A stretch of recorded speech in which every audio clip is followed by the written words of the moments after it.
迎收看丁妈吃点评。最近你又变美了吗？你有没有发现啊，身边抱怨自己是敏敏皮的小伙伴越来越多了呢？事实上，根据研究数据的统计，全球有50%以上的人都是敏感皮，而这个数量呢还在逐年的增加。2016年国际瘙痒研究论坛首次正式给敏敏皮进行了一个定义哈，这是一种皮肤出现疼痛、烧灼、刺痛和瘙痒等不愉快感觉的综合症，是皮肤对一些通常不应该引起刺激的事物做出的过激反应。皮肤的敏感性跟以下几个方面息息相关。首先是基因，也就是天生的敏敏皮。研究发现呢，跟屏障相关的基因，比如丝聚蛋白和神经酰胺合成基因，如果发生突变的话，角质层的含水量就会降低，经表皮水分流失就增加，皮肤会干燥，而且容易受到外界化学成分或者环境变化的刺激。与非裔美国人和亚洲人相比，白种人更容易出现红斑，或许就是因为基因不同导致的。然后女性比男性更容易是敏敏皮。另外呢，患有某些疾病，比如特异性皮炎呀、痤疮啊、过敏性鼻炎呀、肠易激综合症的人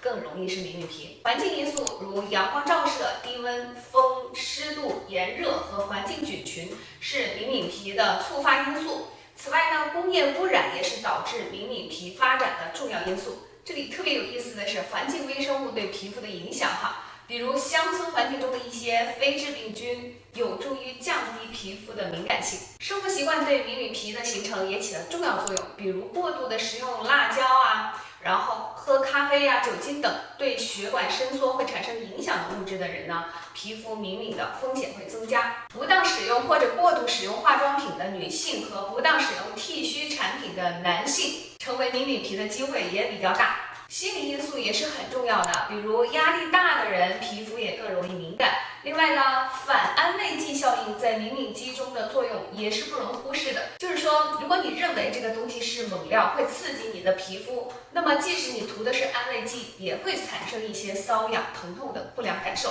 另外 ，COVID 有可能是近年敏敏皮变多的一个重要原因。多种皮肤病与 COVID 相关，比如冻疮样炎症性的皮肤反应呀、麻疹样的皮疹啊、红斑等等。自然通讯杂志今年4月刚刚发表一篇文章指出，COVID 过后呢，人们患过敏性疾病的风险显著增加，这是因为病毒影响了免疫系统，特别是调节性 T 细胞的功能，而调节性 T 细胞主要负责维持免疫耐受，防止免疫过激。另外，因为疫情，人们不得不长期的戴口罩，频繁的摩擦、汗液的滞留和温度、湿度的升高会破坏皮肤屏障，干扰皮肤菌群，导致皮肤易感性的增加。由于上述种种原因导致的一、皮肤屏障受损；二、皮肤微生态的失调；三、皮肤神经系统疾病会让皮肤变得格外敏感。敏敏肌带来的后果不仅仅是瘙痒、刺痛等不适的感觉，如果不加以重视，长期以往，它产生的慢性炎症会促进皮肤的衰老。但是由于一直以来科研人员更多的关注于湿疹、痤疮等皮肤病的治疗，而专门针对敏敏肌的研究非常的少。迄今为止，已有的数据不足以就敏敏皮肤管理达成共识。简单来说，就是还没有形成统一的治疗方案。以下是我对敏敏肌护理的一些个人建议哈。首先是要避免触发。化妆品和护肤品是敏敏皮的主要触发因素，这类产品中的染发剂呀、化学防晒剂呀、酸啊、丙二醇啊、香料、防腐剂、皂基、硫酸盐表面活性剂等等成分是潜在的刺激成分，要避免或者谨慎使用。值得注意的是，每个人的触发成分是不一样的，有的成分呢别人都用的挺好，就你用的难受，那么它就不是你的菜了。另外，要避免过于潮湿和干燥的空气，减少剧烈的温度变化，防风吹和防止阳光照射。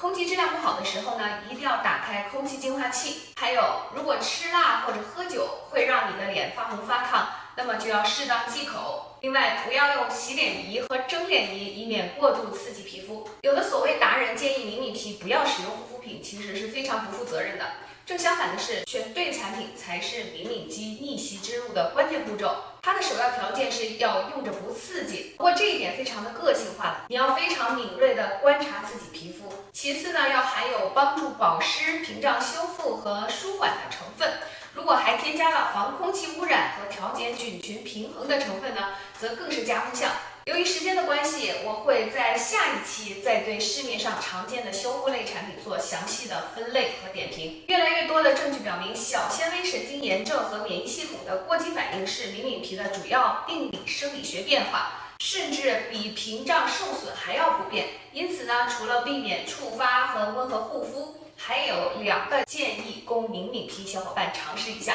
一个是坚持服用贝塔酵母葡聚糖，因为有足够的临床数据证明葡聚糖可以增强免疫功能和调节免疫平衡，避免免疫过激。最后建议灵敏皮可以尝试做 LED 的光疗。灵敏皮的皮肤中 C 神经纤维减少，并且容易过激产生炎症，而红色和近红外 LED 不但可以帮助神经元的修复和生长，还能消除炎症，促进皮肤愈合。捎带手呢，它们还能细致皮肤，减少皱纹，简直就是一举多得。好啦，这期丁妈式点评就到这里啦。如果你觉得有收获，请点赞收藏，并且转发给有需要的小伙伴。咱们下期呢接着点评产品，咱们下期再见，拜拜。